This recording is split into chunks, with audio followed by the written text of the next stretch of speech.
एक बार एक राजा बहुत ही उदास थे। महल में जब रात को राजा रानी के पास पहुंचे तो रानी ने राजा से कहा कि काफी दिनों से आप खुश नजर नहीं आ रहे हैं। आपकी उदासी का कारण क्या है? आपके चेहरे से हमेशा निराशा झलकती रहती है। इस तरह आपको परेशान देखकर मुझे तनिक भी अच्छा नहीं लगता। रानी की बात सुनकर राजा बोले, मैं तुमसे क्या बतलाऊं? मेरे राज्य के सभी कर्मचारी निकम्मे और आलसी हो गए हैं, जिसके चलते मेरा अमीर साम्राज्य भी गरीबी की तरफ बढ़ रहा है। मैं कर्मचारियों के और मजदूरों के निकम्मेपन से परेशान हो गया हूं। राजा की बात सुनकर रानी बोली, कोई बात नहीं, ईश्वर पर भरोसा रखिए, सब ठीक हो जाएगा। अगर ठीक नहीं हुआ तो एक एक करके धीरे धीरे सभी कर्मचारियों और मजदूरों को हटाकर धीरे धीरे नए कर्मचारी और मजदूर राज्य में बहाल कर लेंगे। अब आप चिंता करना छोड़ दीजिए। सब समय की बात है। खराब समय आया है तो अच्छा समय भी जरूर आएगा। इस प्रकार रानी ने राजा को सांत्वना दी। राजा भी कुछ समय के लिए चिंता मुक्त होकर सो गए। लेकिन अगले दिन जब राजा दरबार में गए तो अपने घटते हुए राजकोष को देखकर चिंतित हो गए। राजा अपनी चिंता दूर करने के लिए ज्योतिषी और पंडितों से सलाह लेना शुरू कर दिए। कोई पूजा पाठ करवाने को कहता, कोई यज्ञ करवाने को कहता, कोई ग्रह का उलटफेर बताता। जितनी मुंह उतनी बातें। राजा को समझ नहीं आता कि आखिर करूं तो क्या करूं। इस प्रकार से चिंता के बढ़ने से राजा भारी मन लिए उदास होकर अगले दिन भी रात में रानी के पास पहुंचे। रानी उन्हें पुनः सांत्वना दी और रात ढल जाने के बाद सो गई। लेकिन चिंता के चलते राजा को नींद नहीं आ रही थी। जब सभी सो गए तब रात को राजा महल के छत पर टहलने के लिए गए। छत पर रात का सन्नाटा पसरा हुआ था। चारों तरफ घोर अंधेरा था। उसी समय राजा के सामने एक प्रेत प्रकट हुआ और बोला, राजा, मैं तेरी उदासी का कारण जानता हूं। मैं तुम पर प्रसन्न हूं।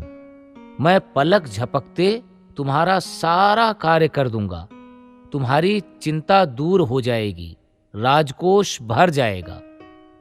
तुम्हारे साम्राज्य का विस्तार करवा दूंगा। लेकिन मेरी एक शर्त है, मुझे हमेशा काम चाहिए। जिस दिन तुम मुझे काम नहीं दोगे उसी दिन तुमको जान से मार दूंगा। अगर मेरी शर्त मंजूर हो तो कहो, वरना मैं कहीं और चला जाऊंगा। प्रेत की बातों को सुनकर राजा ने हां में सिर हिला दिया। तब प्रेत बोला, ठीक है, अब जाकर सो जाओ। कल से मैं काम पर लग जाऊंगा। राजा प्रेत की बात मानकर महल में जाकर सो गया।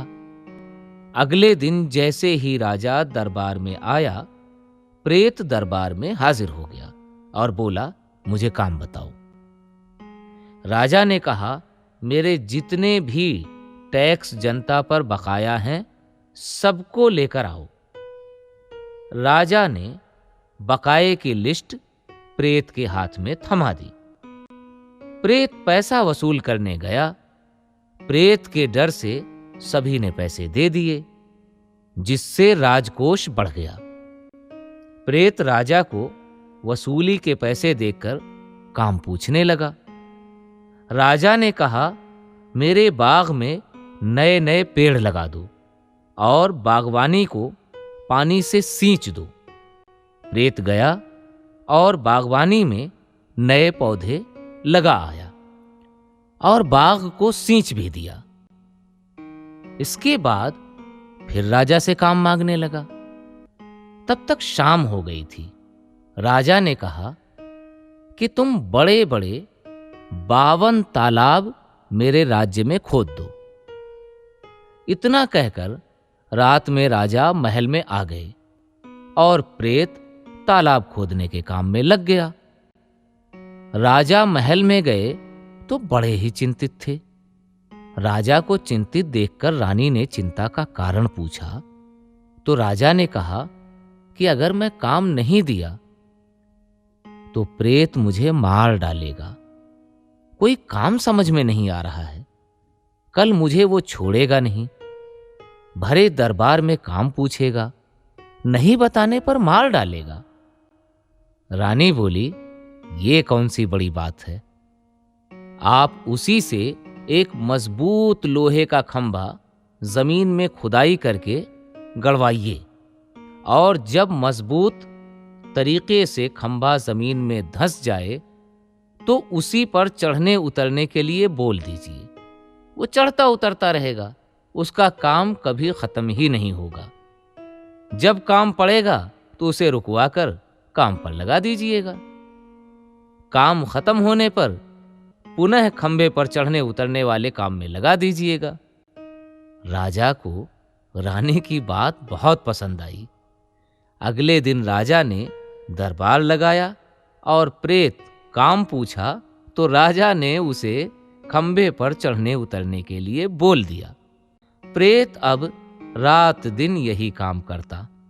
इस प्रकार उसका काम कभी खत्म होता ही नहीं था।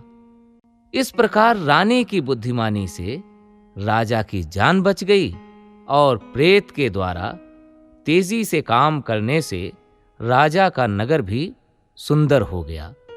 साथ ही साथ राजा धनवान भी हो